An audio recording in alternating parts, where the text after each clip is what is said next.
Welcome to the Workplace Minute, powered by H3HR Advisors and sponsored by WorkHuman. Thanks for joining me for a quick update on what's important in the world of work. My name is Steve Boese. Today in the Workplace Minute, we're taking a closer look at the state of the U.S. job market and some new survey data from Gallup, revealing how, perhaps more importantly, workers are feeling about the job market. Let's break it down. Right now, the U.S. unemployment rate sits at 4.4%. with about 7.6 million Americans unemployed. And total employment is just under 163 million people. Labor force participation is holding steady at about 62%.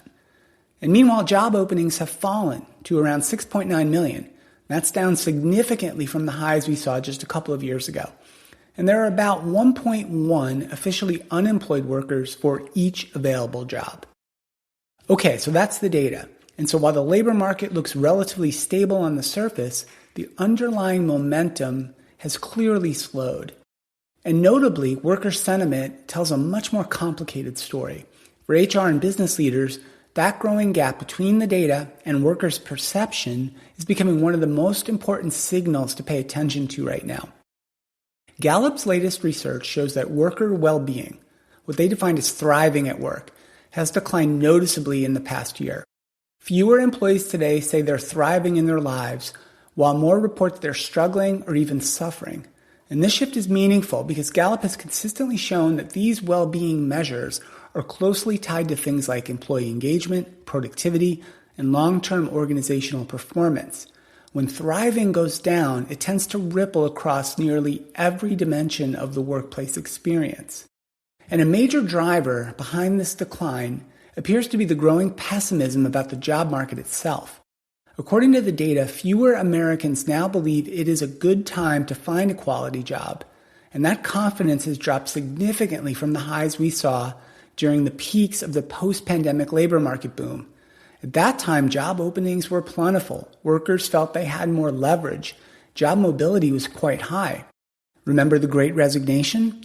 Today, that sentiment has shifted.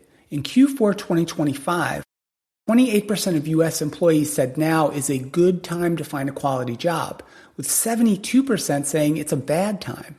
This marks a dramatic reversal from the middle of 2022, when nearly 70% of workers were more optimistic. This 42-point decline since then represents the largest collapse in job market confidence that Gallup has recorded in the past 4 years.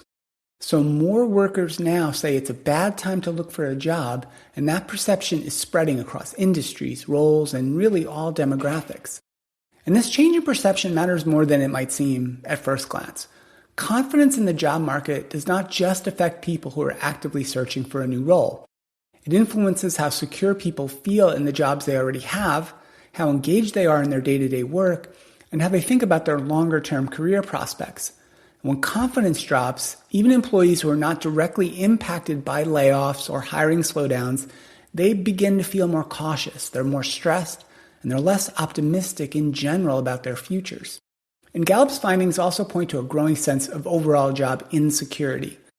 More employees are expressing concern over potential layoffs or reductions in hours, and even those who have not experienced these changes firsthand are increasingly aware that layoffs are happening across major companies and industries.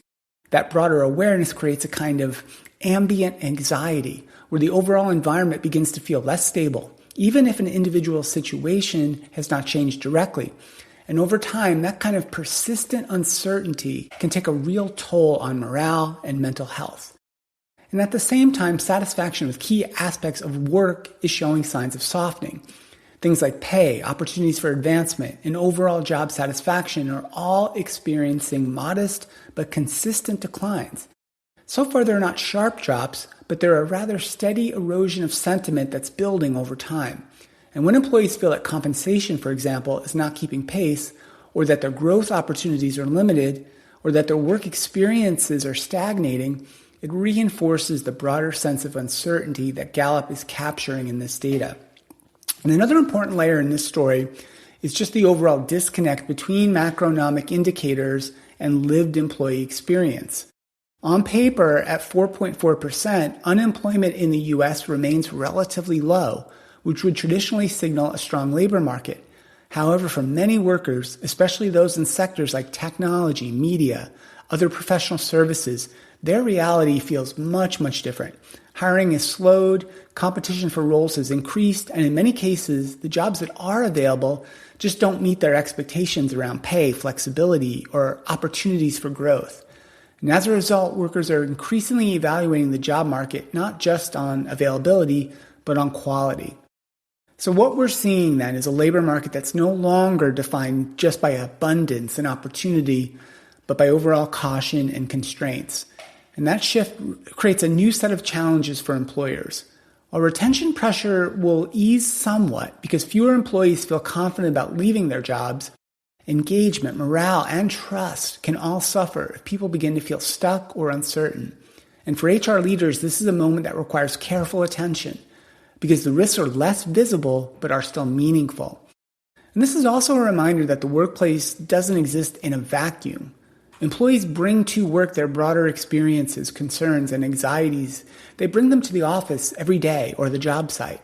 When economic uncertainty increases, when layoffs dominate the headlines, and when job searches for them or their friends become more difficult, those external pressures inevitably show up inside of organizations. And understanding that context is critical for leaders who want to maintain trust and support their teams effectively. So as we take in this data, it's worth stepping back and focusing not just on the numbers, but on the people behind them. For many workers, showing up at work right now means carrying an additional layer of stress that may not be immediately visible. It means worrying about job security, even if nothing has changed in their own role. It means navigating a job market that feels slower, it's more competitive, and it's more uncertain than it did just a couple of years ago.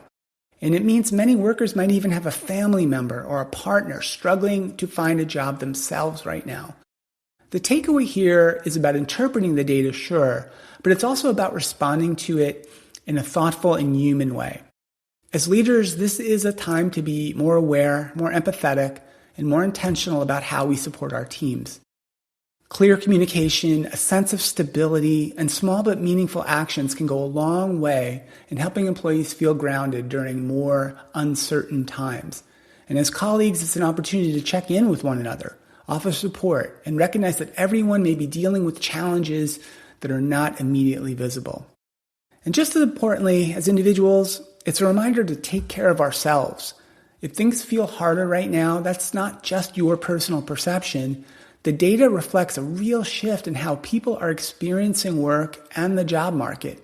Acknowledging that reality is an important step in attempting to manage it. The job market may be shifting and confidence may be declining, but how we show up for each other is still something we can control.